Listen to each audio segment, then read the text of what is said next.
Hey, good morning, good afternoon. It's again another beautiful Sunday, this February 23. Imagine, today is February 23, 2025. And again, this is Butch Bartolome, the Business Mentor Talks over Manila Times. You know, we have already exceeded our 50th episodes for 2024. Mind you, how fast talaga, ang bilis ng panahon. But today, gusto kong pag-usapan ang isang negosyo na umabot ng 20 o 20 years, no? 20 years. Ito po ay nasa Santiago, Isabela. At ang magpapaliwanag sa atin ay no other than the husband and wife, si Doc Jerry and Miss Grace Manalo. Good morning to you po. Magandang umaga sa inyo. Magandang umaga, Sir Boots, at mabuti at naimbitahan mo kami sa iyong programa. Oo. Doc Jerry, good morning. Ano nga pala, congratulations. Nagkaroon ka lang ng award for being a good example of a public health officer, di ba? Ano ba yung award na yan, Doc Jerry? Lahat po, ang mga department head po ay nabibigyan ng mga award after the end year po sa ginawa siyempre mga activities sa kanilang departamento. Ako naman po ay sa City Health Office lang ng Santiago naman po. So being a city health officer, naku, mas siguro challenging yan nung ating panahon ng COVID, di ba? Yes. Sobrang challenging. But anyway, Ma'am Grace, kamusta po? At mukhang hindi tayo mas lalong bumabata ang nagmamanage ng Henaros Grill. Ma'am Grace, good morning po. Yes, sir. Good morning po, sir. Salamat po at nabigyan kami ng chance na ma-interview niyo po. At yes po, nagpapasalamat po ako, Sir Butch, dahil isa po kayo sa naging mentor namin. Kaya kami umabot ng 20 years. 20 years. So, paano nga ba na kayo nagsimula ng magnegosyo? Si Doc ay City Health Officer. At kayo, Grace, ano pang inyong profession? Housewife? Rearing up the children? Actually po, natapos naman po ako ng BS Pharmacy, pero mas pinili ko po na tulungan ng husband ko sa pag-put up ng negosyo na ito. So, ilan na ba ang naging supling ninyo? We have 5 children po, 4 na lalaki and 1 girl. Wow, buhay na buhay pala Manalo, Doc. Okay. Buhay na buhay. Talagang panalo, no? So, anyway, panalo. Tell us, siguro ating viewers, no? Ilan taon po ang panganay at ilan taon ang bunso? Ako na po sasagot yan, sir. Mukhang hindi memorize ng asawa ko.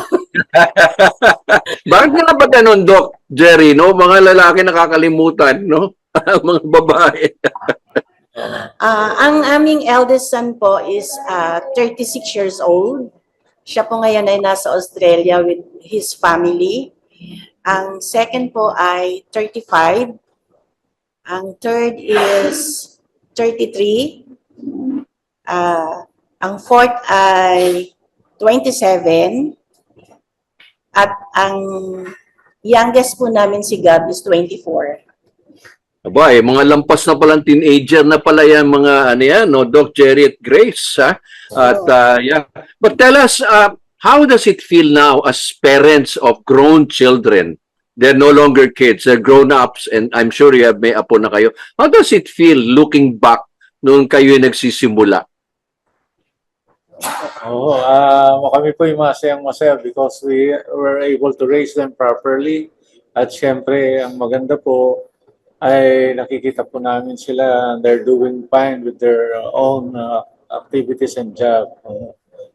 Lahat naman po sila nakatapos na, except syempre si Gab na second year college pa lang po. Na-delay po dahil sa kanyang disability. Okay. Pero ano ba mga mabahagi ninyong pwede nyong sabihin sa ating mga nanonood, the beauty of being a parent? Probably mga 3 categories yan. Ano ba ang 3 hindi nyo matatandaan at ito ay binigay nyo sa kanila bilang, kumbaga, values? Ano ba ang 3 values ang natatandaan nyo? Siguro po, yun nga we set the example of being hardworking parents. Pangalawa po, siyempre yung consistency po ng aming pagmamahal sa kanila. Diyan ho kami lagi para sa kanila. At syempre, thirdly ay yung continuous support sa kanilang mga activities po. Challenging po lahat yung mga handaanan namin, pero dahil siguro dito nga po sinasabi natin dito sa i-represent po natin restaurant namin, we were able to provide them with siyempre yung kanilang kailangan. Okay. Si Ma'am Grace naman, being a mother, nako, the mother and wife to Doc, ano ba ang mga challenges na mga nakita na hindi mo makakalimutan, ika nga? Oo. Sa akin naman, sir, experience ko sa aming pagpapalaki sa aming mga anak. Gaya ng nasabi ni Doktor, wala naman pong perfect na family, pero dapat makita nila na nandyan kami palagi para sa kanila. At ang pinaka-importante po is maraming dasal kasi hindi naman po namin kakayanin lahat ito kung hindi namin ino-offer lahat kay Lord. So was there a time na you just said, let go? Siyempre, as lumalaki yung mga bata, hindi ba? Siguro, mga bata pa sila, always parating yung ginaguide. Pero was there a time that you just said na sinabi mo, Doc, pabayaan natin, let go kung kaya na nila? Nangyari ba yun sa inyo?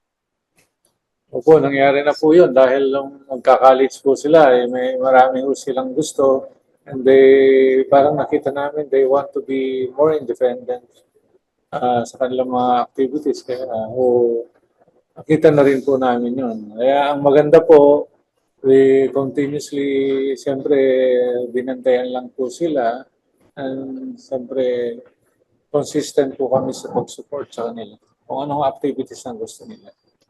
Pero I'm sure, Grace, kinakabahan ka nung nag-let go kayo. Actually, sir, talagang nag-let go po kami sa kanilang lahat kasi nga, we are from Santiago City at pinili nila na tapusin ang pag-aaral nila lahat sa Manila. So, Malayo yun. Malayo po. Malayo lang yung biyahe. 8 hours po ang biyahe namin going to Manila.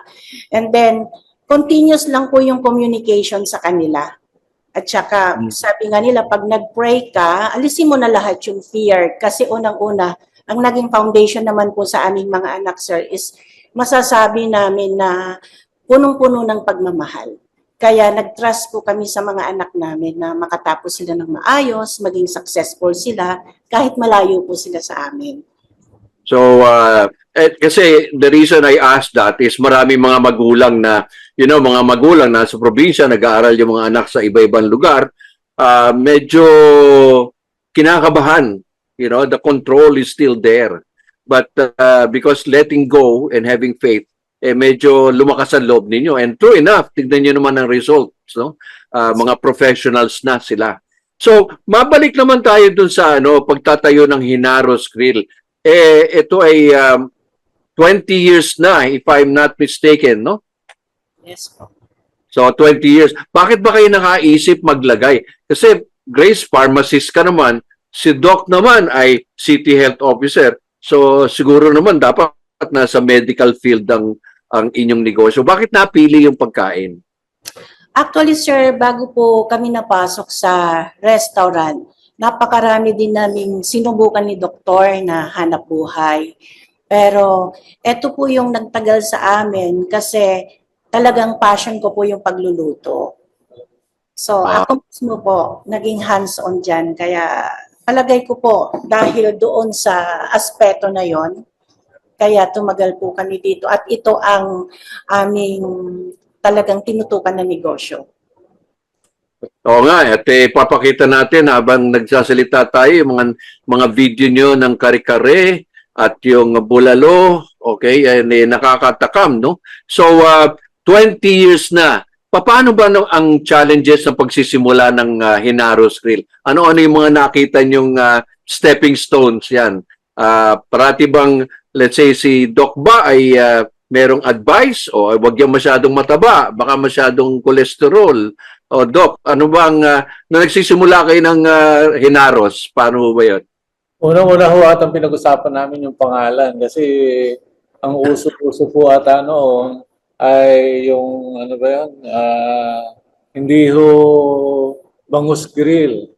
Ah, Inaros Bangus Grill. Ang gusto ko po kasi parang sa meat kami mag-concentrate. Ano ba yung Mga inihaw, mga gano'n. inihaw po. Pero ang maganda po, pinili ni Grace na gawing Inaros. Siguro medyo popular po yung pangalan ko ng konti. Kaya maging consistent na alam po ng tao kung kanino ba o sino ba may-ari niyan. One of the factors siguro po. Pangalawa po, siyempre yung marketing po ni Grace because siyempre may kilala naman po kaming community dito. Kaya ayun po, tinawag-tawagan niya na baka pwede niyong i-test ng aming restaurant. At pangatlo po, yung sinasabi natin kanina, minsan hindi ko magagawa kaagad lahat ng isa-isa yung process ng kuhan. Kailangan naghahanap din po tayo ng mentor para maayos po yung kuhan. so Grace, magkakano sinimulan yung puhunan? Ay, Maraming nagsasabi kasi pag nagde-negosyo raw ba, kailangan limpak-limpak ang puhunan. way Kayo, way back 20 years ago. 2005 po, nasa mga 12 to 15,000. Uy, 12 to 15,000. Kasi karinderya lang po ang inumpisahan namin noon. So nagsimula ka sa karinderya. Yan ang medyo wala akong litrato niyan. Nung nagsimula kayo sa karinderya. Saan kayo nagsimula? Dito rin po sa bahay na ito, sir, sa garahe namin. Sa garahe. Actually, hindi naman karinderya. Ang kanya po is medyo maliit lang po. No? Pero nung nakikita namin dumadaming customer, siyempre kailangan adjustable po kayo at kailangan ayusin nyo na. Kaya yung aming living room, binigay na namin. Lumaki na lumaki po. Dati, estudyante po yung target lang niya eh. Kasi po, mga professional po yung dumating, hindi po mga estudyante. Kaya yun po yung maganda. Dahil siguro sa marketing ni Grace, tawag ng mga taong testingin nyo kami, ay ganun po yung nangyari. Alam mo Grace at Doc, marami raw talagang successful nagiging bilyonaryo nagsisimula sa garahe. 'Di ba? Marami tayong kilala diyan, si Apple, 'di ba? Si Facebook, 'di ba? Si Jeff Bezos, 'di ba? Kumbaga, ano ba talaga ang magic ng garahe talaga? Para bang sa garahe nagsisimula, yun lang, kinakain na, pati living room ninyo, kinain. So eventually, buong bahay, nakain na rin. At saka during those times po, nung hindi na namin ma-accommodate yung mga pumupunta sa amin, kasi residential area lang po yung pinagtayuan namin. Naku, hindi ba kayo binawalan dyan teka. Hindi naman po kasi maliit lang yun, yung garage lang namin talagang pinag-umpisahan. Kasi medyo malapit kami sa mga boarding house. So, yun po yung naging target namin. Tapos nga, nung tumatagal, nawawala naman yung mga estudyante kasi nahihiya sila sa mga pumapasok na may mga sasakyan na sila na nagpa-park sa harapan ng bahay namin. So, sa gabi, nung nakita ni Doktor na dahil wala naman po kami masyadong kasama pa noon, na napupuno para ma-accommodate lahat, sabi niya, ibigay na daw namin yung sala namin, yung living room. Napuno na naman yon hanggang sa binakbak na naman niya yung isang wall. Sa gabi, nagbabakbak yan. Ibigay yung isang room daw namin. O pala, city health officer sa umaga. Pero sa gabi, mason. Mason po, sa kakuan. So, eventually, saan kayo nakatira nung lumalaki yung inyong mula doon sa inyong kainan? Yan po ang nakakatuwang part, sir, kasi nag-iwan lang po kami ng isang room namin na pinagkasya po namin ng mga anak namin. Pero dumating pa rin po yung time na yung mga nabakbak ni Doktor na mga partitions, sa gabi, doon po kami naglalatag ng mga kutsyon. At saka yung mga anak namin nakasilip na kasi minsan hanggang 10 ng gabi, may mga tao pa.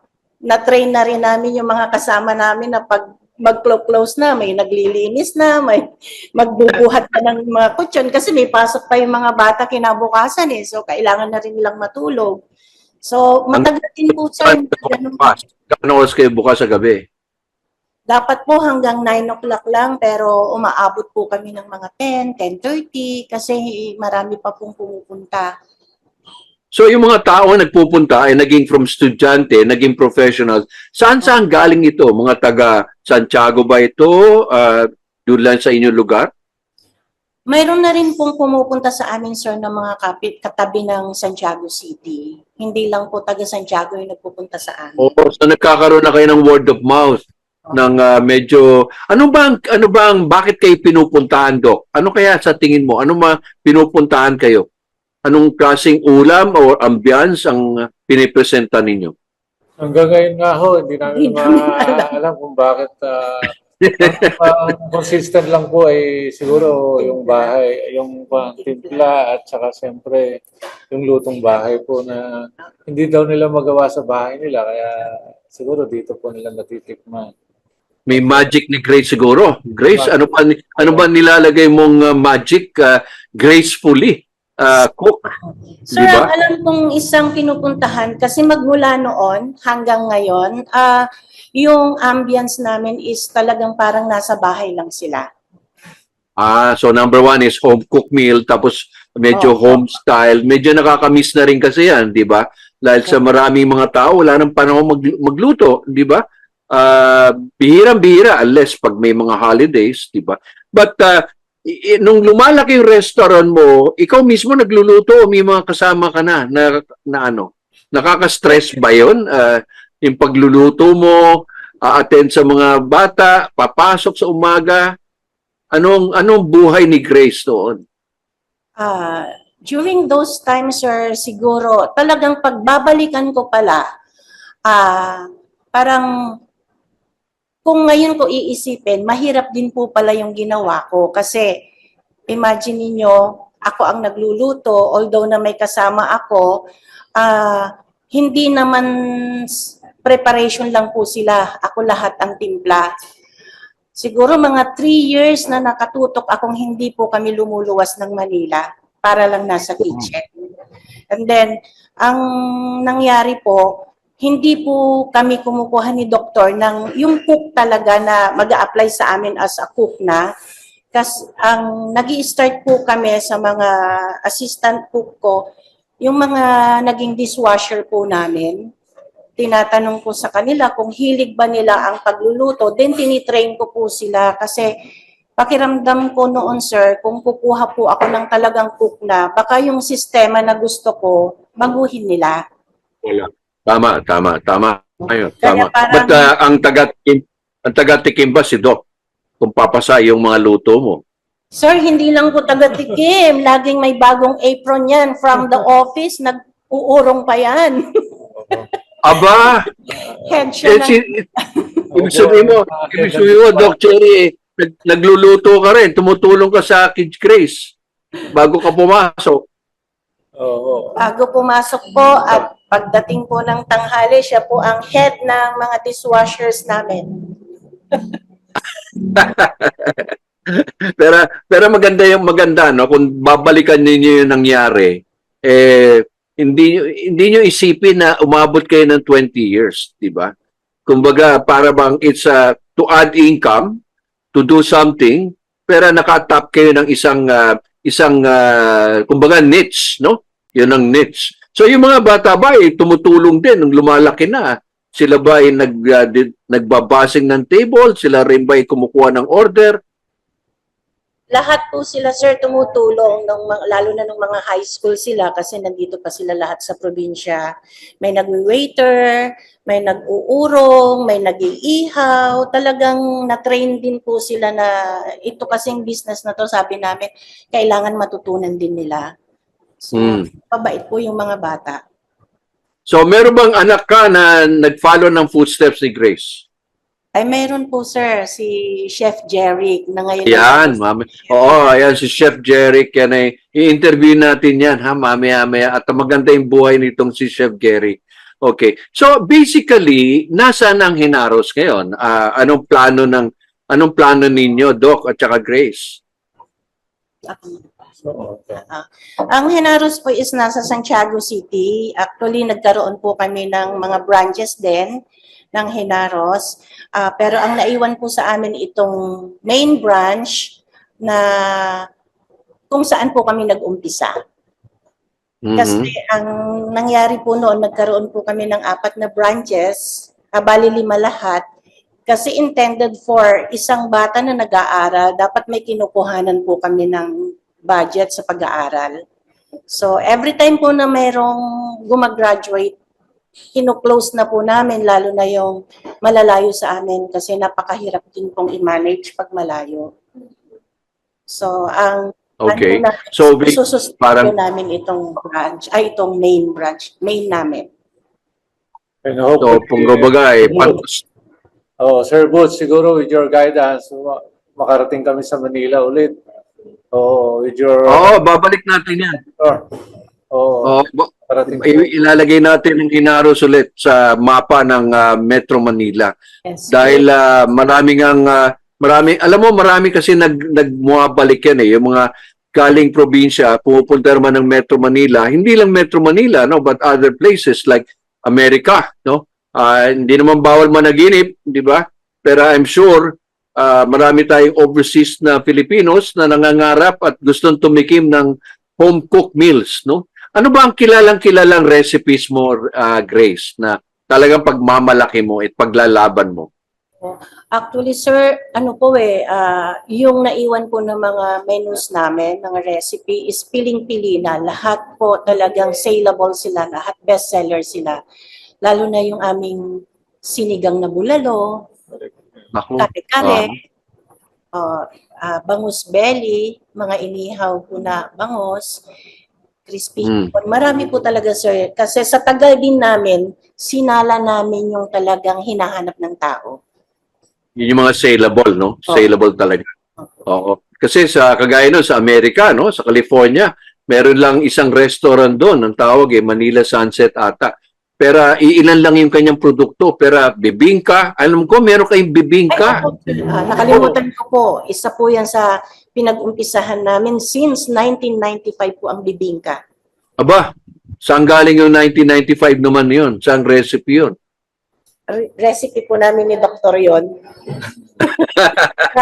rice flour po yon.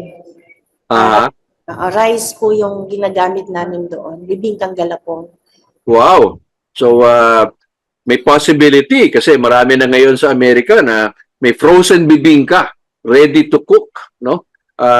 By steam. So, technology has really advanced, no?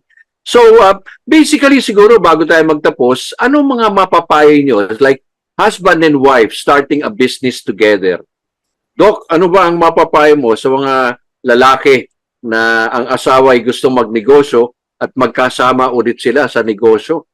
Ano ba ang mapapayo mo, mga, kumbaga, payo ni Doc Jerry? Ang tingin ko po, ang pinakamaganda ay yung asawa nyo ay talaga kung nasa puso ang sa restaurant po ay pagluluto. Ano po. Dahil wala naman ho kaming hinard na kusinero o chef. Si Grace lang po nagturo sa mga kasama namin nagluluto ngayon. Lahat po ng timpla, siya po nagsasabi. Pag may mali po, sinasabi niya. Pag wala ho siguro si Grace, ay matagal na hong close to. Kasi kahit meron po kaming kusinero, hindi niya ho kakayanin yung kay Grace. At yung pag-prepare po ng mga gamit na ibenta po dito, yun po yung kailangan. Si Grace po lahat ang may alam noon. Opo. Kaya yung maliliit pong karinderya, basta yung asawa niyo po ay talagang consistent, persistent, at saka siguro talagang nasa puso ang pagluluto, tulungan na lang po natin at siyempre supportahan natin ang gusto. Ayun, I think the word support maganda no? Kasi husband and wife working together, you have to be understanding to each other, di ba? So, lalong-lalo na, Doc, ikaw ay City Health Officer, meron kang tungkulin, no? Sa bayan, di ba? Lalong-lalo na yung work. Hindi naman madali yung inyong trabaho, City Health Officer, no? Kayo nangangalaga, lalong-lalo na during pandemic. Ano ba nangyari sa inyo nung araw, nung Henaros at si Doc? Being a City Health Officer. Tuloy-tuloy po yung restaurant namin.